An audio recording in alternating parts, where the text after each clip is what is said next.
Hello BSc 6 students. तो अब हम कर रहे हैं every finite dimensional vector space is an inner product space. बहुत ही इंपॉर्टेंट थ्योरम है और है भी बिल्कुल इजी। क्या गिवन है आपको? Every finite dimensional vector space मतलब आपको एक वेक्टर स्पेस वी लेना है जिसके आपने जो बेसिस लेने हैं उसमें फाइनाइट नंबर ऑफ एलिमेंट्स हों। जैसे S यहाँ पे लिया है U1 U2 up to UN be a basis of V, और आपने इस वेक्टर स्पेस V को इनर प्रोडक्ट स्पेस प्रूव कर देना। मतलब एक इनर प्रोडक्ट डिफाइन करेंगे जो यूजुअल इनर प्रोडक्ट होती है, और हम इनर प्रोडक्ट की प्रॉपर्टीज़ इसमें सेटिस्फाई करवा देंगे। तो देखो कैसे किया है। Then for each vector of V can be expressed as a linear combination of the vectors of S, क्योंकि S बेसिस है बाय डेफिनेशन। यही डेफिनेशन होती है कि V का कोई भी एलिमेंट उठाएं that can be written as a linear combination of the basis elements of S। तो हम क्या करते हैं, V के 3 एलिमेंट्स उठा लेते हैं क्योंकि इनर प्रोडक्ट में हमें U V W तीनों की ज़रूरत होती है। तो U V W तीन हमने आर्बिट्रेरी एलिमेंट उठा लिए V से। U को हमने डिफाइन किया क्योंकि U can be written as a linear combination of the elements of S। तो U is equal to summation I goes from 1 to n AI UI, क्योंकि UI देखो आपने यहाँ पे S is equal to U1 up to UN basis लिए हैं। तो ऐसे ही आपने V को डिफाइन किया, दिस इज़ BI UI, और C को डिफाइन W को डिफाइन किया, दिस इज़ CI UI। तो और डिफाइन की inner product of UV is equal to summation I goes from 1 to n AI BI bar, क्योंकि V क्या है सेकंड प्लेस पे है इसलिए BI बार ले लिया। अब हमने इस इनर प्रोडक्ट की सारी प्रॉपर्टीज़ चेक कर लेनी है। फर्स्ट प्रॉपर्टी क्या होती है, UV bar is equal to VU, UV bar is equal to VU check कर लोगे आप। सेकंड होती है UU is greater than equal to 0, ये भी आपसे चेक हो जाएगी इजीली।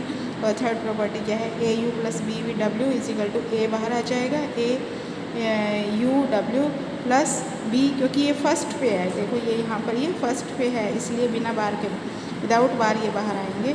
तो AUW प्लस BVW इसको आप चेक कर लेंगे। तो आपका ऊपर ये जो डिफाइन किया है इसके अकॉर्डिंग ये सब सेटिस्फाई हो जाएंगी तीनों प्रॉपर्टीज इनर प्रोडक्ट की। इसका मतलब every finite dimensional vector space is a inner product. तो इसके बाद है let F be linear functional on finite dimensional inner product space, then there exists a unique vector V belongs to V such that FU is equal to UV for all U belongs to V। तो जो late के बाद लिखा होता है ना वो आपको गिवन होता है, और देन के बाद जो है वो आपको प्रूव करना है। तो लेट आपको क्या गिवन है, F क्या है, लीनियर फंक्शनल है। लीनियर फंक्शनल क्या होता है, V to F होता है। जैसे कि प्रूफ में पहली लाइन लिखी है F from V to F be है linear function on V to U या V to V नहीं होता, V to F होता है, पहले भी आपको बताया हुआ है। ये आपको गिवन है F be a linear functional on a finite dimensional inner product space V। तो V क्या है, इनर प्रोडक्ट स्पेस है। तो then there exist a unique vector V belongs to V such that F of U, मतलब F है यहाँ पर, V से अगर एलिमेंट U उठाएंगे तो F ऑफ U कैसा होगा, इनर प्रोडक्ट UV। V क्या है, इनर प्रोडक्ट स्पेस है, V टू F है, F क्या है, स्केलर है ना यहाँ पर। तो FU जब V से आप U उठाएंगे तो FU इज इक्वल टू क्या आएगा, एक स्केलर आएगा। UV क्या होता है, एक स्केलर होता है। इनर प्रोडक्ट क्या आता है, स्केलर होता है। इनर प्रोडक्ट की डेफिनेशन क्या होती है, V by V to F, V by V to F। तो ये क्या है, स्केलर आ गया। तो इसको आपने प्रूव करना है कि ये यूनिक वेक्टर V है, दिस इज़ यूनिक। तो आपने S क्या ले लिया, U1 U2 up to UN be an orthonormal basis of a finite dimensional inner product space VF ले सकते हैं हम ऑर्थोनॉर्मल बेसिस। और इसके बाद UI UJ ये ऑर्थोनॉर्मल बेसिस की डेफिनेशन हो गई। I is equal to G है तो 1 है, I is equal to G 0, UI UJ is equal to 0 if I is not equal to J। अब आपने डिफाइन किया V, जो एलिमेंट V उठाया है उसको कैसे डिफाइन किया, I goes from 1 to n F UI bar UI। ये आपको याद रखना है कि आपने इस तरह से इसको डिफाइन किया है। V belongs to V, obviously V से ही, ये जो V आपने डिफाइन किया है ये वेक्टर स्पेस V से ही बिलोंग करेगा, क्योंकि FUI क्या है, आगे स्केलर हो गया ना FUI, और आगे UI इसका ये बेसिस से एलिमेंट उठा लिया। तो V belongs to V can be written as a linear combination of the UIs।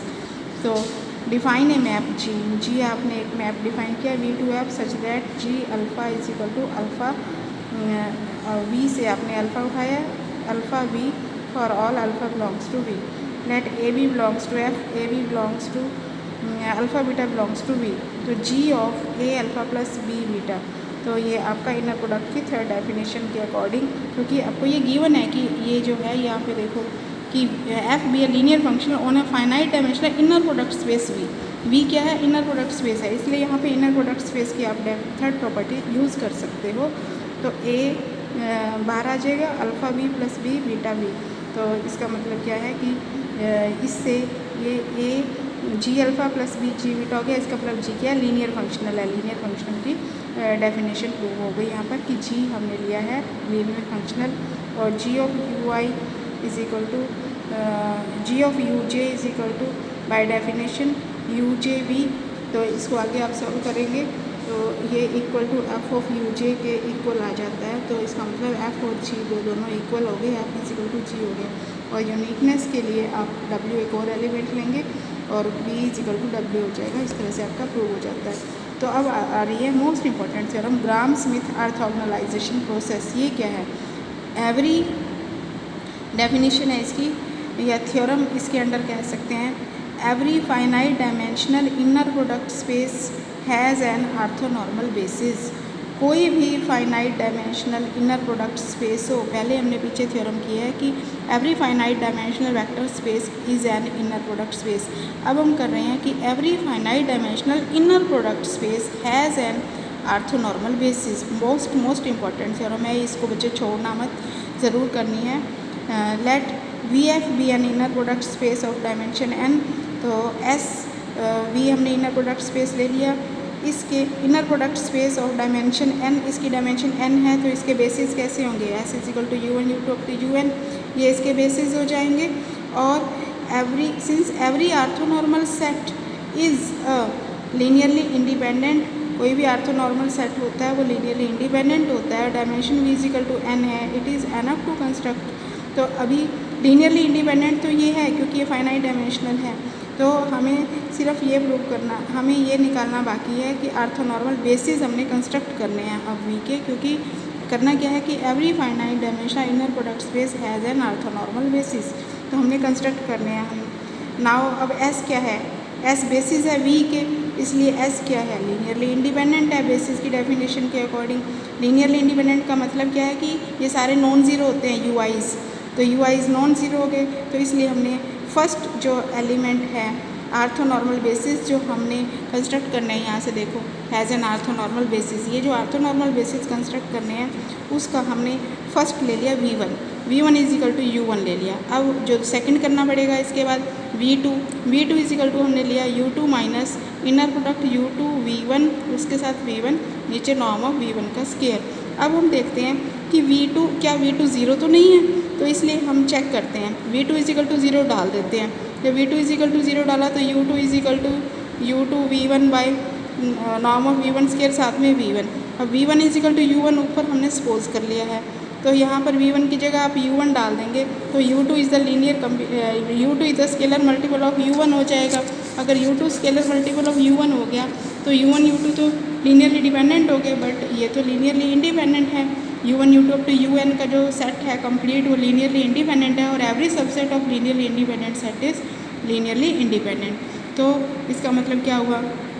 तो कंट्राडिक्शन आ गई। इसका मतलब वी टू जो हमने ज़ीरो डाला था वो ज़ीरो नहीं है, तो V two is non zero. अब वी टू नॉन ज़ीरो है, वी टू को नॉन ज़ीरो लिया और वी टू की वी वन के साथ इनर प्रोडक्ट चेक की है, वी टू की वी वन के साथ इनर प्रोडक्ट ज़ीरो आ गई। अब ऐसे इसका मतलब क्या है कि नॉर्म ऑफ वी वन की वी वन के साथ करेंगे तो वन आ जाएगी, और वी टू की वी वन के साथ किया तो ज़ीरो आ गई। अब वी थ्री ले लिया, वी थ्री कंस्ट्रक्ट कर लिया सेम। इसमें पहले वी टू में पहले यू टू लिया था, वी थ्री में पहले यू थ्री ले लिया, यू थ्री माइनस ये यू थ्री वी वन के साथ, फिर यू थ्री वी टू के साथ, और इसमें दो बार summation i goes from 1 to 2, उसमें एक एलिमेंट लिया था, ऐसे ये दो इस टाइप से दो ले लिए। अब सेम ऐसे ही चेक करना है, V three is not equal to zero, बिल्कुल ऐसे लिख देना है बस जैसे ऊपर किया है। फिर वी थ्री की वी वन के साथ चेक करो, इनर प्रोडक्ट ही ज़ीरो आ जाएगी। वी थ्री की वी टू के साथ की इनर प्रोडक्ट ज़ीरो आ गई, तो v i v j is equal to zero for i is not equal to j. तो इसका मतलब ये क्या है, हमारे पास ऑर्थोनॉर्मल सेट आ गया V one V two up to V N का, ये हमारे पास ऑर्थोनॉर्मल सेट है। तो इसके बाद हम क्या करेंगे, W1 W2 मतलब WIs कंसीडर करते हैं कि ऑर्थोनॉर्मल बेसिस में क्या होता है कि BI by norm of BI, जब नॉर्म ऑफ WI का WI के साथ इनर प्रोडक्ट लेंगे तो वो 1 आना चाहिए। तो इसलिए WI को हम कंस्ट्रक्ट कर लेते हैं BI by norm of BI। तो W1 W2 W1 क्या है, orthonormal set of vectors in V आ गया और ये ऑर्थोनॉर्मल सेट ऑफ वेक्टर्स आ गए।